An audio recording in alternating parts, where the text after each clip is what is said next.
close to shot, and then towards the end of it, which I'll describe as we come to it, I want the close to shot with Dot there and her directly behind, so you can see, and then you Right, why are you wearing a chef's outfit? That's not Oh, I'm just going to make a western now. you can move it to actually reverse.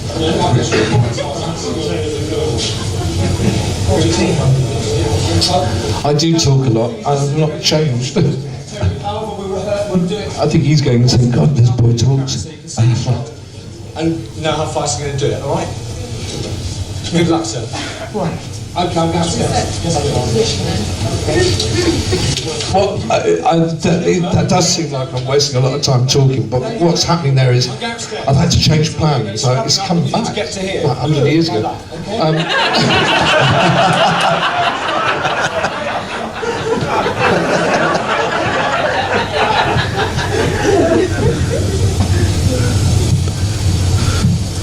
I mean, one of the points we're using this to make is that even a simple shot, like a two-shot, the Regeneration, whatever, it takes an awful lot of time. You still take a lot of setting up. It's the whole thing about filming that people don't generally realise that it's a faff. You know, there is a lot going on, isn't there? There is here, because the regeneration is obviously really important and how you get that right. But I am talking a lot there. I mean, if I'm the You're producer, expecting I'd say, someone get else? that man up here straight away and stop all the talking. I'm talking too much there.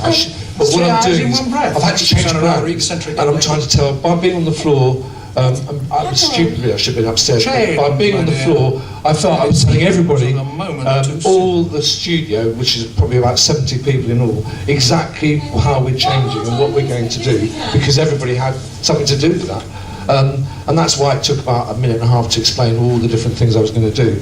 But I could have done that much better from the gallery, because on the talk back from the gallery, the whole world, the whole of the BBC headquarters would have known what I was doing. It's just silly.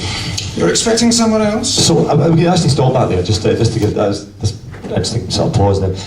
But the effects that were laid on the top of that, was all that your concept as well? Did you have that idea that we'll have this drawing effect over the top, and so when you got the script, you were like, were you given carte blanche to this generation any way you wanted? Yeah. Absolutely. It was each director, each regeneration, I think every director's done something totally different. And when I read the script, I don't know why, I mean, it was 1984 I think we made this. The Beatles had been in kind of, they hadn't gone, but they had their heyday, but there was something about Day in the Life of, the build-up to Day in the Life of, right at the end, leading up to the big chord that's played, right at the end of Day in the Life of, I just wanted to use that as the symbolism of what I wanted to do with the hieroglyphics and the hollow, whatever they call it, when the picture starts to spin or whatever. And I tried to explain it, not to John, I mean, I told John what I was going to do, what I had in mind. Well, I tried to explain it to the effects, the digital effects guy who I was working with on it, exactly what I dreamt of doing, so that we could plan the elements I needed to shoot. And then we both went to make what we ended up with, but in fact I've only really achieved about 30% of what I wanted, because we ran out of time. There was just no time and no money, and the hardware was there now. You could actually, the software, it was actually now starting to come in some really good, clever little tricks you could use, but I had no time, or they had no money really to kind of use to do the effects. So what you see is what we struggled to get, probably 30% of what I really wanted to get there, but it works. It worked. We can move on, and the next clip is a clip from Planet of the Ood, and it's a really, really good and important clip, and very, very emotional. Were you given any brief in terms of Donna? Because I get the impression that the first few stories were very much, we know Catherine Tate's got a comedy background, let's give her some serious stuff to do. And Flyers of Pompey had that, and this scene also does that as well. No, when I wrote this episode, it was only the last draft that I actually was told it was Catherine Tate. The character was called Penny, and who was a woman in her 30s. Actually, we pause that, that's not the one. We can't talk about this, but just pause that a second.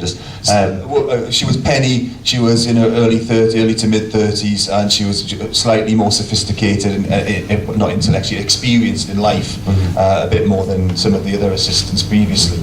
And No, I had no idea about Catherine Tate at all when I was writing it, and she did a terrific job. Yeah. But this is an action scene, so I just want to talk about this in terms of, we'll have a look at this and then talk about the logistics of doing something like this, and also what your vision is from the point of view you're writing it. Yes, and get them away from the ood, just in case. Hurry up! Yes, sir. No, it's not. It's the scene I thought it was. What are you holding? Show me. Friend. Dr. Donna, friend. Let me see. Look at me. Let me see. That's what. Go on.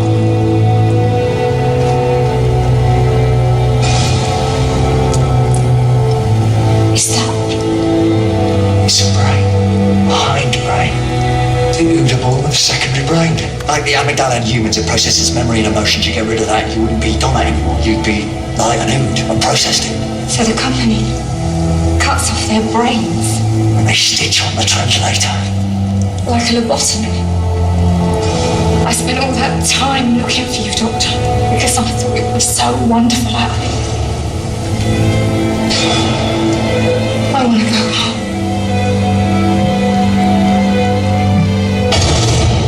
Go with you, sir. Arrest me! Lock me up, throw me in a cage! I am too late! Oh, isn't that moving? Yeah.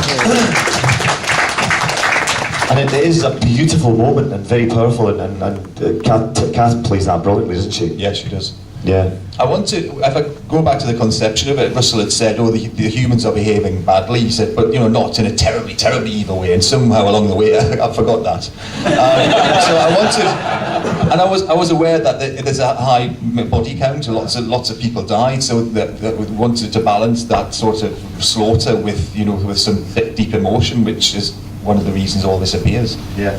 You had a scene that was cut because it was very scary. What was the scene you had? Well, in the first two or three drafts, I wrote scenes in the severance chambers, which is, you saw the ood being carried in a conveyor belt and having their hindbrain sort of separated and chopped off, and the translator devices sort of rammed into their faces.